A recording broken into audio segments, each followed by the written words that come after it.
m'as fait don de ton nom. Tu mérites mon adoration, roi de Sion. Racheté je suis car tu m'as fait don de ton nom. Tu mérites mon adoration, roi de Sion. Racheté je suis car tu m'as fait don de ton nom. Tu mérites mon adoration, roi de Sion. Saint, Saint, Saint, ô Éternel, toi qui as fait terre et ciel, je t'adore. Oh Dieu, je t'adore. Oh Dieu, tout en moi reconnaît que tes œuvres sont parfaites. Je t'adore. Oh Dieu, je t'adore. Oh Dieu, je t'adore. Oh Dieu, t'adore. Saint, Saint, Saint, ô Éternel, toi qui as fait terre et ciel, je t'adore. Oh Dieu, je t'adore. Oh Dieu, tout en moi reconnaît que tes œuvres sont parfaites. Je t'adore. Oh Dieu, je t'adore.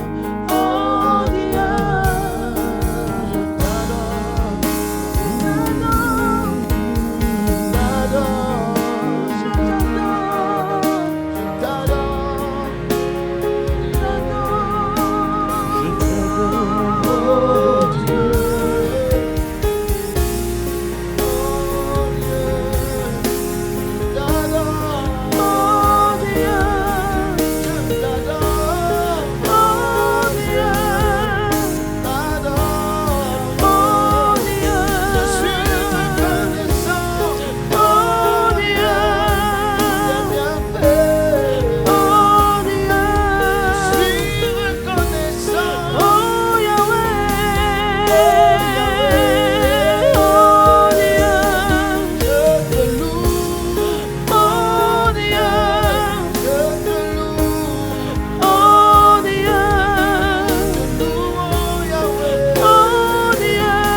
Car tu m'as fait don de ton nom.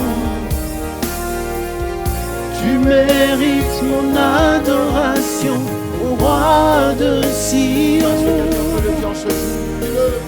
Racheté je suis car tu m'as fait don de ton nom. Tu mérites mon adoration, ô roi de Sion. Racheté je suis car tu m'as fait don de ton nom. Tu mérites mon adoration, ô roi de Sion. Racheté je suis car tu m'as fait don de ton nom. Tu mérites mon adoration, ô roi de Sion. Racheté je suis car tu m'as fait don de ton nom. Tu mérites mon adoration, ô roi de Sion.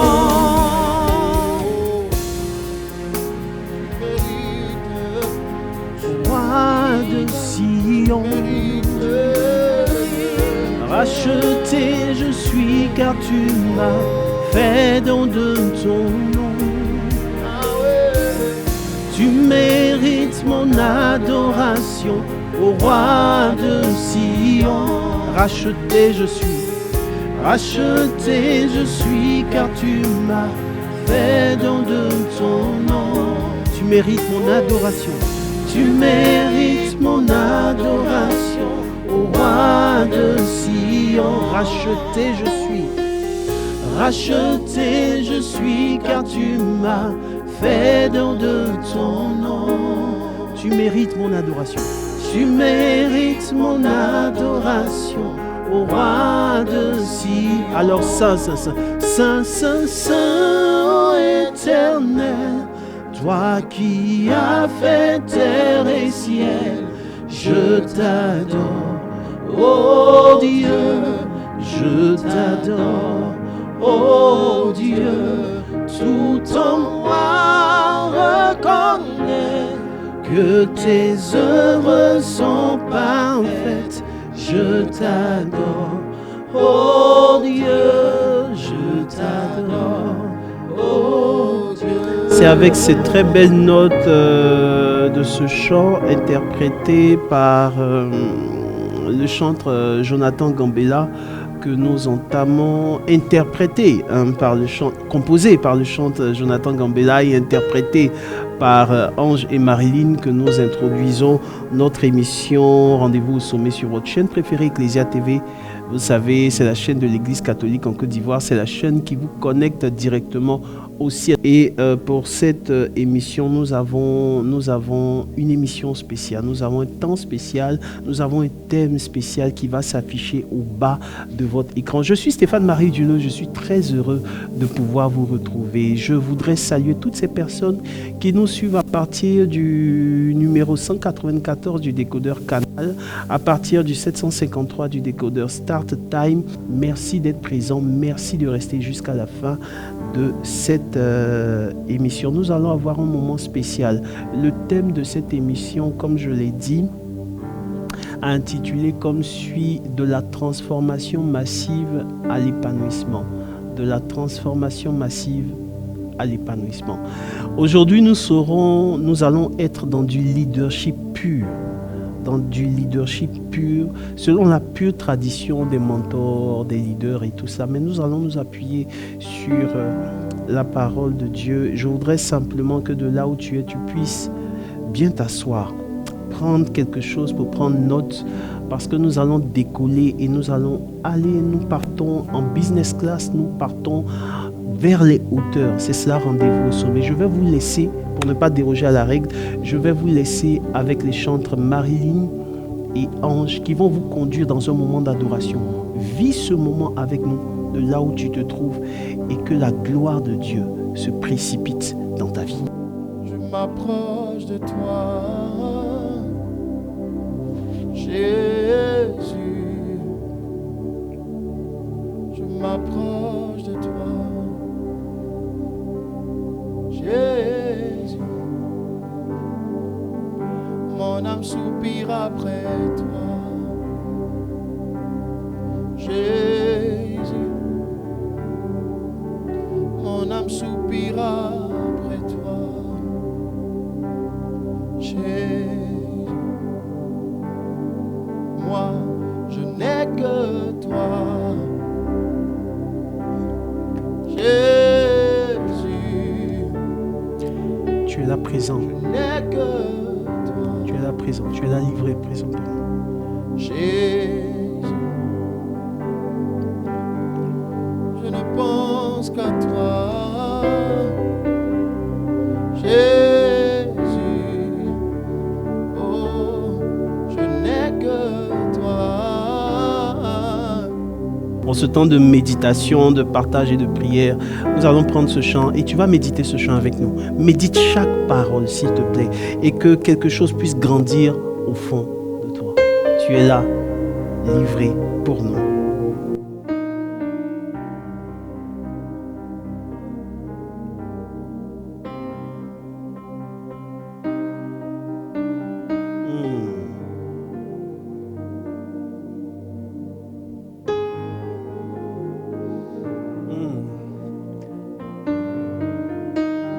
Humblement, tu t'abaisses.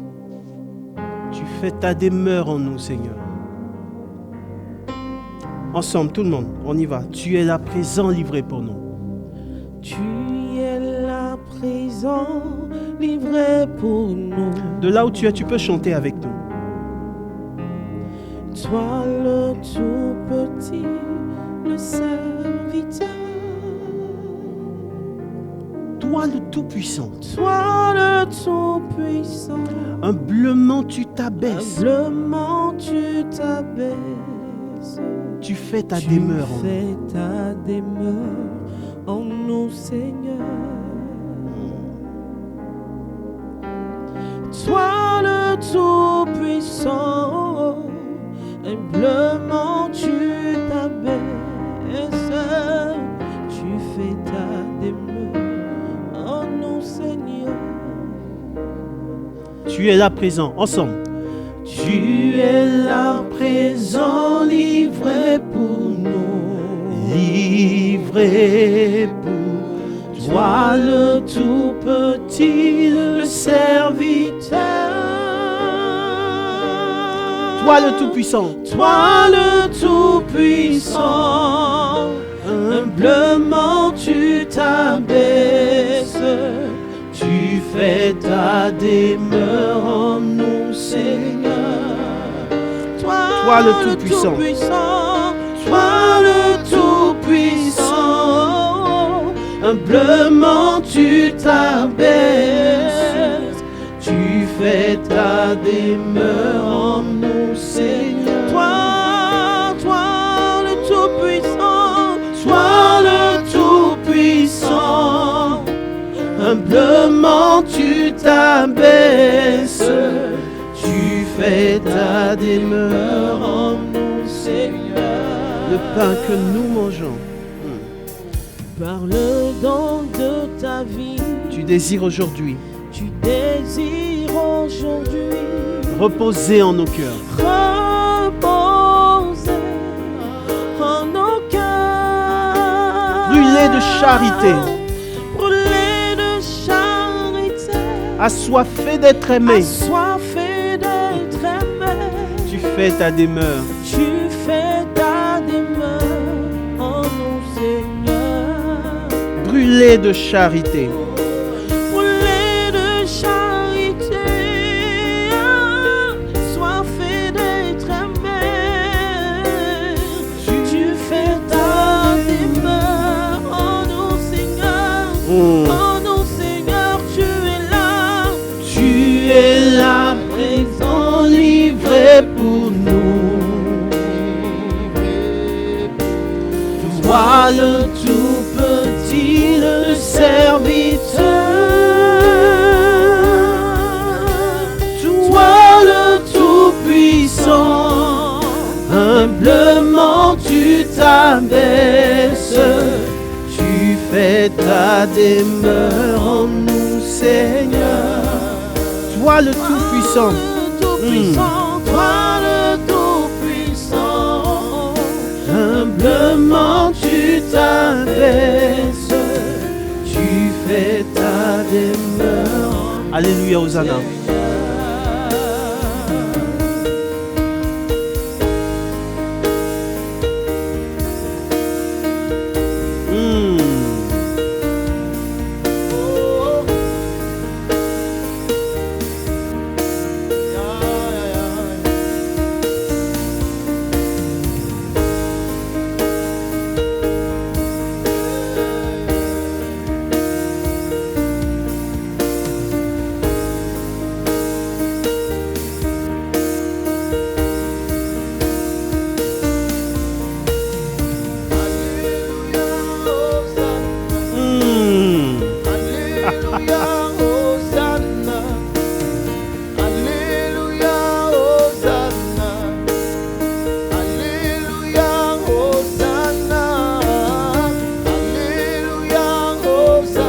Ensemble, tout le monde. Alléluia, Hosanna.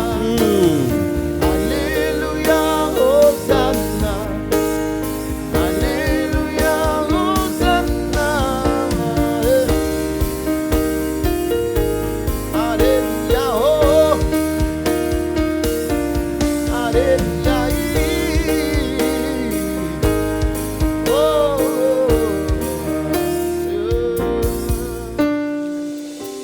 De la transformation massive à l'épanouissement.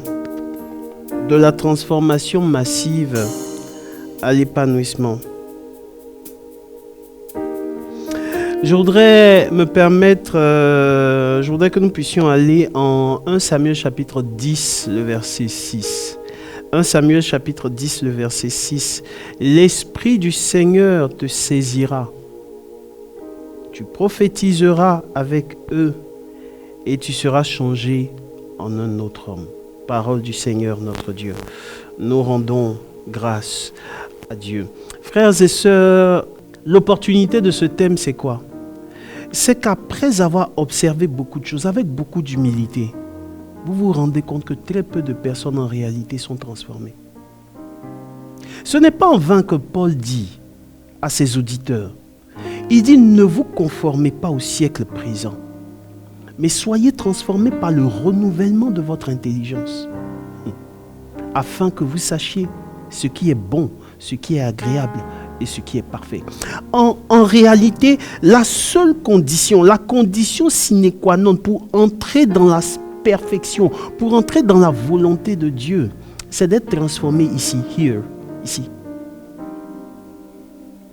Tu ne peux pas parvenir à un certain degré où tu es aligné sur la volonté de Dieu en ce qui concerne ton business. Tu ne peux pas parvenir à un certain degré où tu es aligné sur la perception, sur le mandat, sur la pensée de Dieu, sur la mission que le Seigneur veut que tu puisses réaliser sur cette terre. Tu ne peux pas être aligné sur cette mission si tu n'es pas renouvelé, transformé ici. Et vous savez, il y a beaucoup de personnes qui sont non seulement déformées, mais qui sont conditionnées en réalité par le monde. Vous ne pouvez pas savoir la force que le monde, la force que ce siècle présent exerce sur la mentalité des chrétiens. En réalité, je vous dis la vérité, très peu de personnes changent. Et c'est ça le drame de notre siècle. C'est le drame de notre génération. Il y a très peu de gens qui changent. Il y a très peu de personnes qui sont réellement transformées. Vous prenez des gens, vous partez, vous revenez 10 ans après, ce sont les mêmes personnes, avec les mêmes réflexes, avec les mêmes habitudes, avec les mêmes façons de faire, avec les mêmes paroles, avec les mêmes prismes au niveau de leur lecture de la vie, au niveau de leur lecture face aux événements de la vie. Et ils espèrent que les choses changent. Tu ne peux pas faire les mêmes choses et espérer un résultat différent. Tu as besoin d'être transformé. Tu as besoin d'être réellement transformé. Et tu dois investir dans une transformation massive pour parvenir à un certain épanouissement. Dans le texte que nous venons de lire, dans ce texte que nous sommes en train de lire ou que nous avons lu, voilà le prophète Samuel qui rencontre quelqu'un, un homme ordinaire, qui avait un prétexte, qui était à la recherche des ânesses de son père. Mais de façon prophétique, cette quête-là, en fait, était le prétexte que Dieu a utilisé pour qu'il y ait une rencontre afin que sa destinée, sa vie change. Écoute-moi très bien. Et le prétexte de cette quête-là a emmené, en fait, le prophète à lui enseigner une leçon, à lui dire, écoute, suis ce processus. Mais en suivant le processus, tu vas rencontrer un groupe de prophètes. Quand tu les rencontreras, l'Esprit du Seigneur fondra sur toi et tu seras transformé en un autre homme. La transformation vient quand on rencontre des gens qui sont investis d'un pouvoir. La transformation vient quand on rencontre des personnes qui sont investies d'une atmosphère capable de pouvoir changer notre vie. Vous savez, les prophètes sont définis par 3 choses. Les prophètes sont définis par la parole qu'ils reçoivent et qu'ils doivent transmettre. 2, par le climat spirituel qu'ils arrivent à créer, que Dieu crée à travers ces personnes-là. Et troisième des choses, frères et sœurs, c'est leur capacité à décrypter l'avenir et à l'emmener dans le présent. Ce sont des personnes qui sont capables de dire ce qui va arriver. Et si tu veux parvenir à un certain épanouissement, à un certain bonheur, tu dois être capable de reconnaître ces 3 choses ou d'investir dans ces 3 choses en ce qui concerne ta vie. 1, la parole que tu reçois et que tu dois transmettre. Est-ce que tu sais que le projet que tu portes est une parole que tu dois annoncer au monde? C'est un message que tu dois annoncer au monde. Ta capacité à pouvoir rester dans ton foyer, dans ta vie de famille, c'est un message que tu annonces au monde. Saint Antoine de Padoue dit que la meilleure façon, le meilleur apostolat aujourd'hui, là, c'est pas quand on sait parler. Et je l'avais dit à l'émission dernière, que le monde est rempli de gens qui savent parler. Le monde est rempli de personnes qui savent aligner les mots. Le monde est rempli de hableurs, de personnes qui ont la rhétorique, de gens qui savent, qui ont la phraséologie nécessaire pour savoir placer les choses qu'il faut placer au moment où il faut les placer. Mais quand vous prenez la vie, quand vous prenez le climat, quand vous prenez ces résultats, on a besoin de résultats. Le monde cherche des résultats. Le monde n'a pas besoin de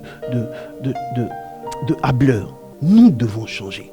Nous devons être transformés.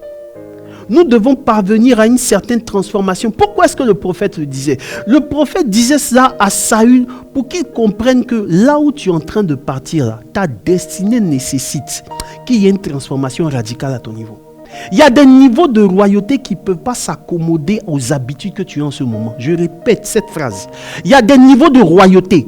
Il y a des niveaux d'ouverture à un certain à un certain niveau de royauté qui ne peuvent pas s'accommoder avec les habitudes que tu as en ce moment. Les anglophones disent « You adapt or you die ».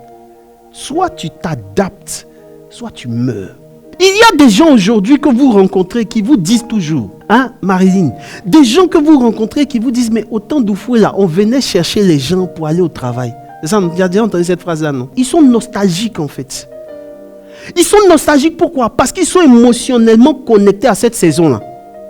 Donc ils ont toujours l'impression qu'en attendant cette saison, on ne sait jamais peut revenir. Cette saison avec les opportunités, avec les avantages, là peuvent revenir. Et vous savez, il y a des gens qui sont émotionnellement connectés à leur passé, aux avantages de leur passé, aux avantages des saisons qui sont passées. Et ils se disent que le fait d'être émotionnellement connecté à cela, on ne sait jamais, ça peut revenir. Et à attendre, ces personnes-là sont dans la révision au lieu d'être dans la vision. Ces personnes-là sont dans la révision. Ces personnes-là traversent le présent en vivant dans le passé, alors qu'il faut regarder devant. Il y a une chose qui m'a choqué. Quand j'ai lu l'histoire de Nelson Mandela, je suis parti voir la première femme qui a accompagné Nelson Mandela. Elle s'appelle Winnie Mandela.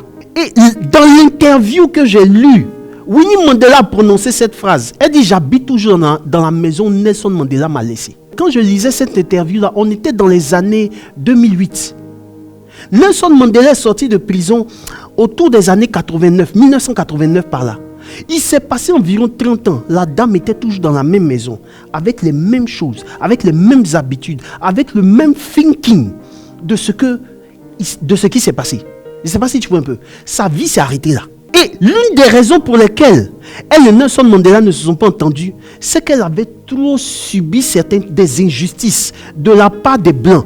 Et quand à un moment donné, Nelson Mandela devait faire des concessions pour que l'Afrique du Sud soit sauvée, elle n'était pas prête. Tu sais, le fait d'être émotionnellement connecté à ton passé peut te faire rater quelque chose si tu ne te laisses pas transformer par la parole de Dieu. Le fait d'être émotionnellement connecté à ton passé peut te faire rater quelque chose dans le présent si tu ne te laisses pas transformer par Dieu. Le prophète était en train d'enseigner à Saül que là où tu es en train de partir, il faut ressembler à là où tu veux partir. Je dis, il faut ressembler à là où tu veux partir. Et pour pouvoir ressembler au lieu où tu veux arriver, au règne où tu veux opérer, à la dimension, au niveau, au standard où tu veux opérer, écoute-moi, mon fils, Saül, tu as besoin d'être transformé. You need transformation. Tu as besoin d'être renouvelé au niveau de ton système mental. Tu ne peux pas réfléchir en 2024 comme on réfléchissait en 2015. Ce n'est pas ton avantage. Tu ne peux pas être là aujourd'hui en train de penser les mêmes choses, les mêmes conclusions que tu avais il y a quelques années de cela. Frère, le temps est passé. Lorsque vous prenez la parabole des talents, Matthieu chapitre 25 du verset 14 au verset 30. Lorsque le maître remet les talents, il remet le seul talent au dernier. Qu'est-ce qui se passe? Il part en voyage et il revient. Quand il revient, le serviteur lui remet son bien. Et quand il lui remet son bien, il lui dit, mais il y a une valeur, la valeur du temps. Je suis parti, je suis revenu. C'est vrai, tu m'as remis mon bien, mais sur la valeur du temps, il devait avoir des intérêts. En réalité, quand tu restes la même personne et que le temps passe, c'est une façon de mépriser le temps qui est passé. Or, le temps, sous ce ciel-là, c'est la première richesse qu'un homme a. En réalité, quand tu ne prends pas compte, quand tu ne tiens pas compte du temps, tu es en train de mépriser ta propre destinée.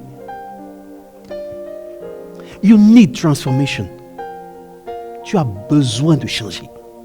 Tu as besoin d'être remodelé. Quand Paul dit, ne vous conformez pas au siècle présent, mais soyez transformés par le renouvellement de votre intelligence. Il sait qu'en réalité, c'est quelque chose qui ne peut pas arriver. Il n'y a aucun changement manifeste. Il n'y a aucun épanouissement manifeste qui puisse arriver s'il n'y a pas une transformation de l'intérieur. Il y a trop de gens qui sont restés pareils. Trop de gens qui sont émotionnellement connectés à leur passé. Trop de gens qui sont dans la révision. Trop de gens qui se cantonnent à faire ce qu'ils savent faire. Sans oser s'étendre, sans oser briser les barrières et aller essayer quelque chose d'autre. Il y a trop de gens qui ont peur de l'inconnu. Il y a trop de gens qui ne veulent pas aller à l'aventure où ils vont décider peut-être d'essayer quelque chose. Le boulot dans lequel tu es, tu sais que tu es en train de serrer dans tes vêtements. Tu sais que ce n'est plus là ta place. Tu sais que les saisons sont passées. Tu sais qu'il y a des choses que tu dois apprendre en plus. Mais tu es encore là parce que quelque part, tu es émotionnellement connecté aux avantages. Frère, la valeur du temps, le temps ne t'attendra pas. Pourquoi il y a peu de résultats dans le royaume? Pourquoi est-ce qu'on annonce des choses qui ne viennent pas? Pourquoi est-ce que les gens veulent croire au développement personnel sans croire à la transformation intérieure? Le vrai travail que Dieu fait avant de nous exposer, c'est d'abord de nous transformer. Le prophète est caractérisé par trois choses. 1. La parole qu'il reçoit et qu'il transmet. Quelle est la parole que tu as reçue? Quelle est la révélation que tu as reçue? Quelle est l'information que tu as reçue? Quelle est la vérité que tu as reçue? La vérité que tu as reçue sur toi-même. Vous savez, l'un des signes de ce que tu as changé, c'est que tu apprends à te connaître. L'un des signes qui montre que tu es en train de changer, que tu es en train de grow, tu es en train de croître, tu es en train de changer, tu es en train de t'étendre, tu es en train de briser tes limites, c'est que tu apprends à te connaître. Tu connais tes forces, mais en même temps aussi tu connais tes faiblesses. Tu apprends à te connaître. Tu apprends à connaître le monde que tu es. Tu sais ce que tu vaux. Tu sais ce que tu dois aller chercher comme connaissance. Tu sais réellement ce que tu es capable de faire. Tu sais ce que tu sais quand tu sais en temps normal ce que tu ne peux pas faire. Et même quand les gens t'acclament, même quand les gens t'applaudissent au fond, à l'intérieur de toi, tu t'es déjà évalué de façon objective. Et tu sais qu'à ce niveau-là, j'ai encore besoin de connaissances. À ce niveau-là, j'ai besoin d'aller chercher. À ce niveau-là, j'ai besoin d'aller rechercher la connaissance. J'ai besoin de m'étendre parce que je suis honnête avec moi-même. Beaucoup de gens cherchent la promotion, mais ils ne s'adaptent pas au niveau auquel ils veulent travailler, à la dimension de connaissance, à la dimension de compétence où ils veulent régner. Comment est-ce que Dieu te prendra pour te mettre à un niveau où tu n'es pas émotionnellement, tu n'es pas humainement, tu n'es pas, en termes de compétences, tu n'es pas équilibré sur le niveau auquel tu veux opérer? Comment est-ce que Dieu t'enverra là-bas? Et vous savez, dans ce monde où la visibilité est le premier critère de réussite, la chose sur laquelle les chrétiens ont braqué leur regard, ils ont braqué leur regard sur la visibilité. Plus je suis connu, plus j'ai de likes, plus j'ai une visibilité, plus je suis en train de réussir. La visibilité n'a rien à voir avec la réussite. Tu peux être visible et puis tu es à côté de la plaque en ce qui concerne ta mission de vie. Ou bien tu ne crois pas? Jésus a passé 30 ans à grandir. Les traditions monastiques disent que Jean-Baptiste, l'homme le plus grand des fils nés d'une femme, il a grandi pendant 30 ans pour 18 mois de ministère public. 1 an, 6 mois. En réalité, les zones cachées de notre vie sont les zones qui sont les plus chères à Dieu. Ah, je ne sais pas si je suis en train de parler à quelqu'un. Les zones les plus cachées de notre vie, les zones de croissance, les zones qu'on cache au monde, sont des zones qui sont les plus chères à Dieu. Les périodes de grande croissance de nos vies, les périodes de grande productivité sont celles qui ne sont pas exposées au monde et au public. Si tu aimes les effets de foule, tu ne vas pas grandir. Si tu aimes les effets de foule, tu ne seras pas profond en Dieu. Si tu aimes les effets de foule, tu ne vas pas aller loin dans ta mission de vie. Si tu aimes même Jésus, après avoir guéri des gens, il se retirait. Toi, tu es comme et puis tu ne t'hérites pas. Tu es comme et puis tu veux toujours rester à être acclamé par les gens. En réalité, ça cache une blessure. You need transformation. C'est parce qu'on n'est pas transformé qu'on ne voit pas les fruits. C'est parce qu'on n'est pas transformé de l'intérieur qu'on a l'impression que Dieu est lent à agir. Et vous savez, cette génération est une génération du chap-chap. Cette génération est une génération du tout cuit. C'est une génération du fast-food. Fast love. On se voit aujourd'hui, on s'aime, et puis, non. Allons avec ça. C'est comme ça qu'on dit, non? Allons avec ça. C'est pas comme ça que ça marche. Parce que dans cette génération du chap-chap, ce que Dieu va te demander, il va te demander du temps pour te bâtir. Pendant que tu seras en train de dire, mais Seigneur, c'est trop lent. Regarde, mon camarade a une Range Rover. Quand il sort vendredi là, on l'acclame, on l'adule. Dieu te dit, mon fils, reste dans ma présence, continue de te bâtir. Quelqu'un qui est dans un jet privé est plus en avance que quelqu'un qui est dans une voiture à terre, qui est en mouvement. Donc, même si tu es à l'arrière d'un avion là, tu es en avance sur celui qui est au devant d'une voiture. Je n'ai pas entendu amen. Des fois, tu as l'impression que tu n'es pas en train d'évoluer. Oh, Dieu est en train de stabiliser ta vie avec des valeurs. Il est en train de stabiliser ta vie avec des piliers. Il est en train de stabiliser ta vie avec des choses qu'on ne peut pas ébranler. L'une de mes convictions personnelles, c'est qu'il y a des gens dans 5 ans que vous ne verrez plus. Même si on est en 2024, allons en 2019. Il y a des gens qui moussaient en 2019, non? Il y a des gens qui moussaient en 2019. Il y a des gens qui moussaient en 2010. Aujourd'hui, tu ne les vois pas. Et dans n'importe quel domaine.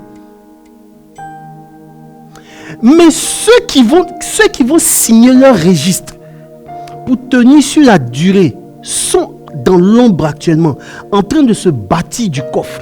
Écoute-moi, s'il te plaît, tu as besoin d'être bâti par Dieu. Parce que le projet que Dieu a pour toi, c'est un projet à long terme.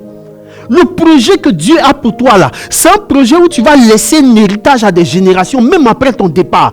On n'est pas là pour faire du buzz. On n'est pas là pour jouer à la Starmania juste pour avoir 2 mois de likes, juste pour être populaire pendant 2 mois. C'est pas ça. Ce dans quoi on est là, c'est une course de fond. C'est une course à long terme. C'est celui qui va tenir jusqu'au bout qui aura la couronne.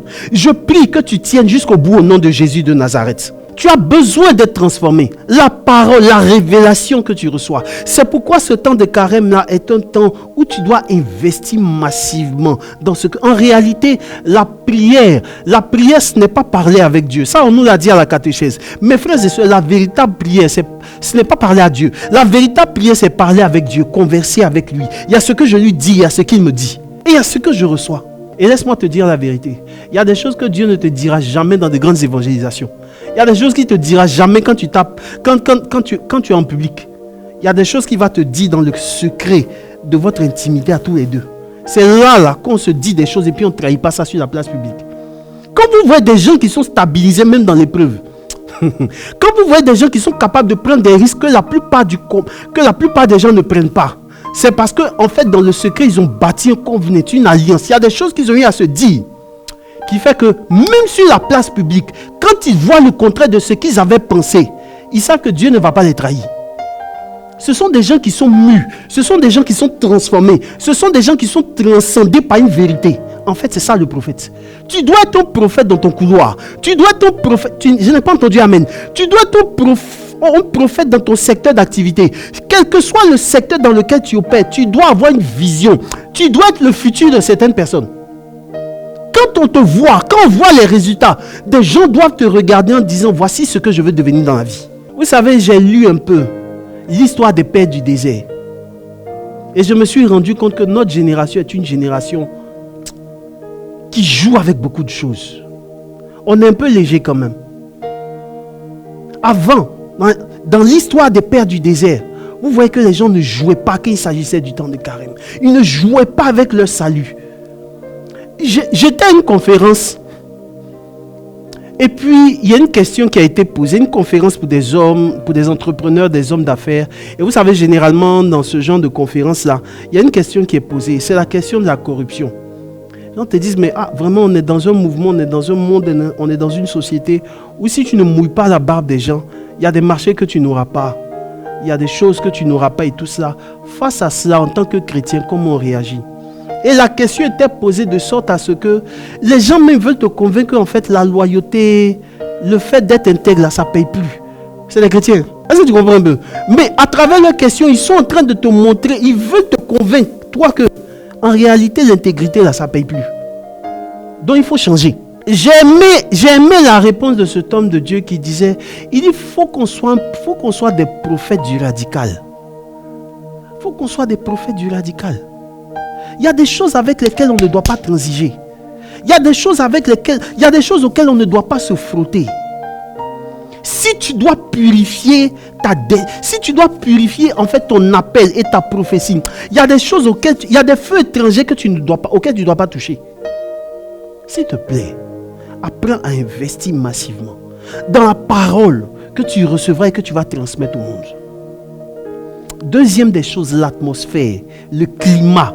Voici ce qui définit un prophète, la transformation véritable. Quand quelqu'un est transformé, il y a un climat. Parce qu'en réalité, il est connecté en fait à ce qu'il a traversé. Et ce qu'il a traversé, c'est-à-dire ses cicatrices, ont généré en lui une énergie qui font que ça déclenche un climat. Quand vous voyez quelqu'un qui a tiré toutes les leçons d'une épreuve ou d'un désert qu'il a traversé, quand cette personne se retrouve au milieu de personnes qui passent par ce par quoi elle est passée, vous allez voir que cette personne-là dégage un climat spécial. Vous allez voir que cette personne-là n'est pas comme un roseau qui fléchit. C'est une personne qui tient parce qu'elle vient de loin. Voilà pourquoi, écoute-moi mon frère, ma soeur. Ce que tu es en train de vivre, si tu transcendes et tu transcenderas cela, tu dépasseras cela, que cela soit une masterclass pour d'autres personnes derrière toi. Que ta vie soit une masterclass que des gens vont étudier en disant, ah, je pensais que ce n'était pas possible. Mais quand j'écoute l'histoire de Stéphane-Marie Dulo, quand j'écoute l'histoire de Reine Laure, quand j'écoute l'histoire de Marilyn ou de Ange, je me rends compte effectivement qu'il y a quelque chose. Il y a quelque chose c'est possible de transcender cette situation.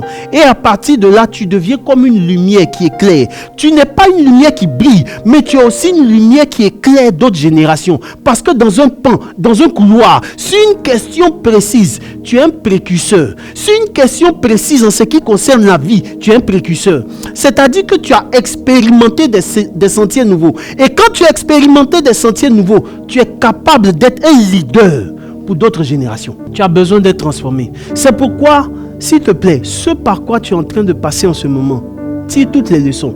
Je dis toujours aux gens, quand la vie te parle, il faut écouter. Il n'y a pas plus grand professeur que les événements de notre vie.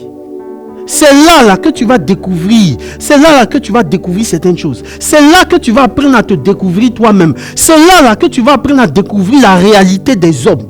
C'est là que tu vas apprendre à découvrir la fidélité de Dieu. Et tu sauras qu'est-ce qui pèse réellement dans notre vie. Le problème avec notre génération, c'est que nous avons massivement investi dans des choses qui sont légères. Voilà pourquoi nos résultats sont des résultats légers. Voilà pourquoi nous ne pesons pas dans la balance. Lorsque Daniel s'est retrouvé face au roi et qu'il a eu à boire dans des ustensiles tirés du temple, la main qui a apparu et qui est écrite sur le mur a dit, Dieu t'a pesé.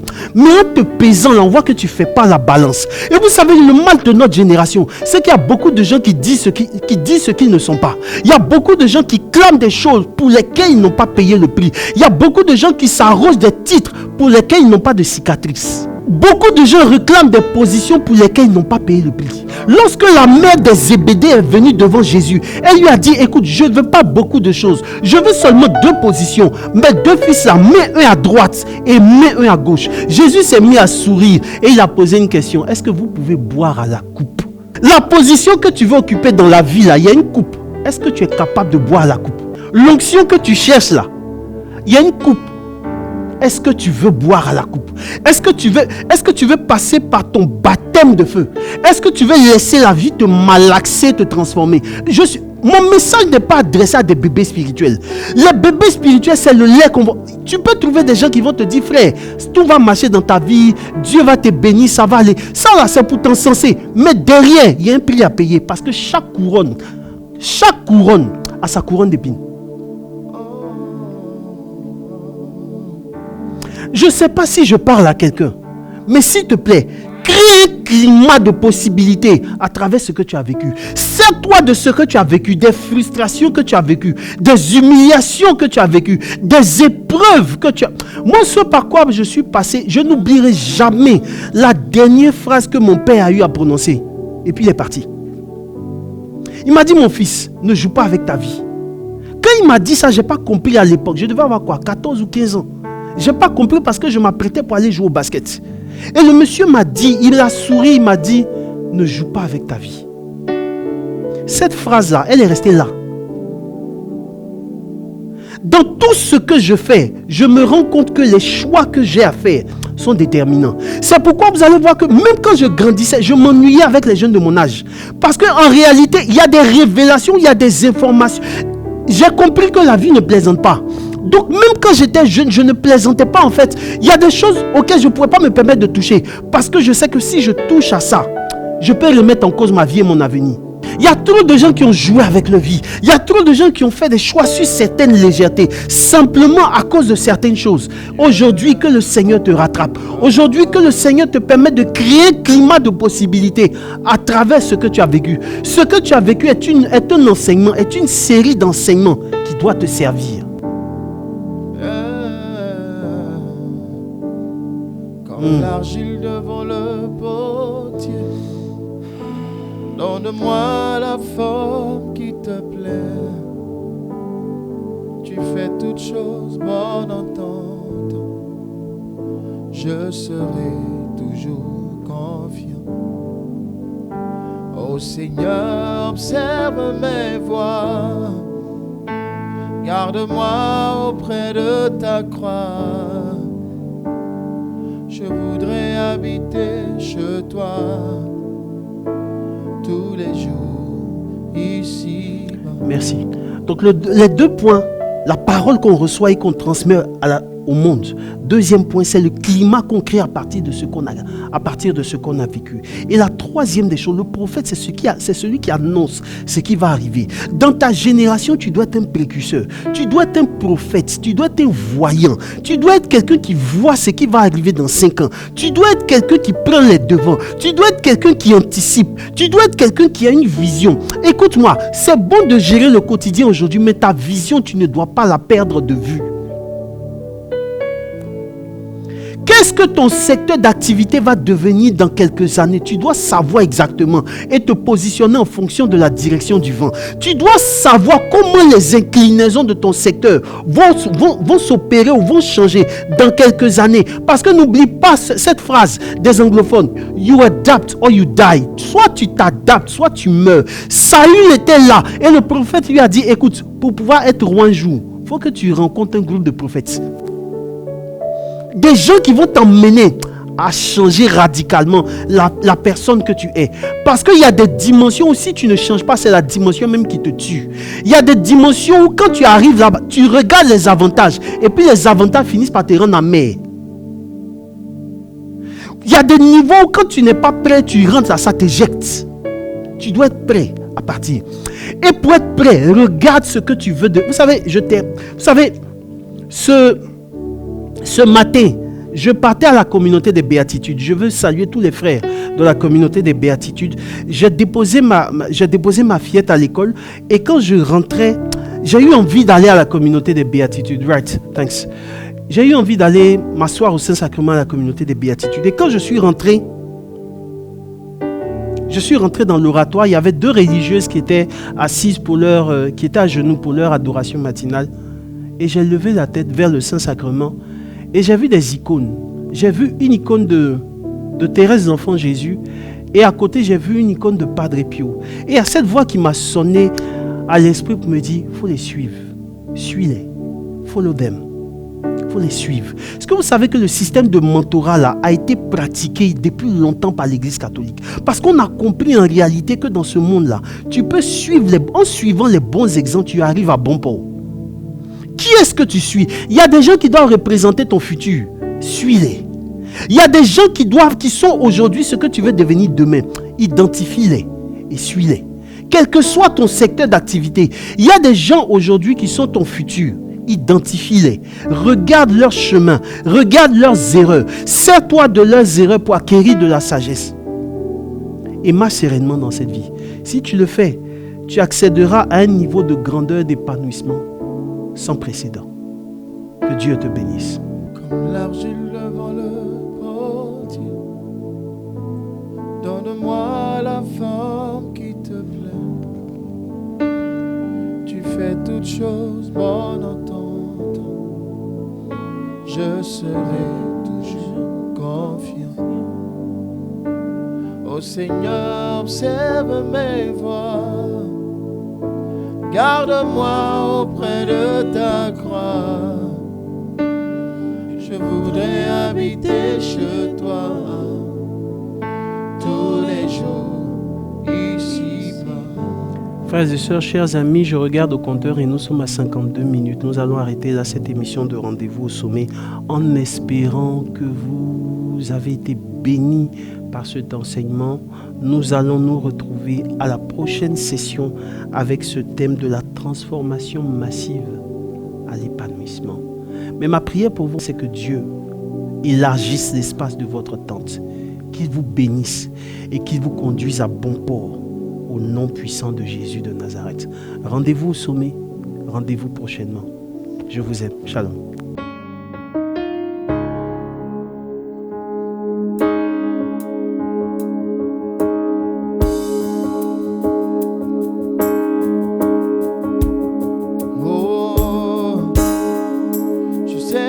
Par toi, je triompherai. J'atteindrai mes objectifs. Oui, par toi, j'aurai la victoire. Quelles que soient les oppositions, tu es ma force.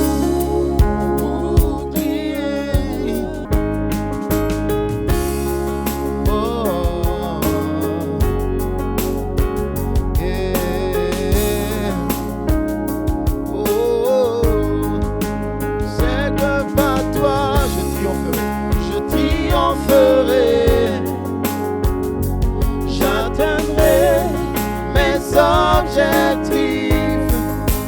Oui, par toi.